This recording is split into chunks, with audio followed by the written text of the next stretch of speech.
शुभ दिवस वगैरे असं काही नसतं. आपण कार्य करू तो दिवस शुभ आणि ती वेळ शुभ मुहूर्त. आपल्या नात्यामध्ये गैरसमज शिरकाव करायला लागला तर त्याला वेळीच रोखा. आपलं नातं विश्वासाच्या पायावर उभारलेलं हवं. म्हणजे मग कोणीही तिसरा येऊन आपलं काहीही वाकडं करू शकत नाही. आम्ही आहोत आणि कायम असो. स्वामी, फक्त माझ्यासोबत नाही, माझ्या नंतरही माझ्या घरासोबत राहा. माझ्या नंतरच्या प्रत्येक पिढीवर आपली कृपा कायम असू दे स्वामी.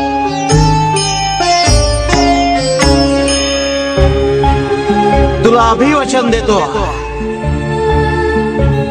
की तुझ्या येणाऱ्या प्रत्येक पिढीला आम्ही दर्शन देऊ.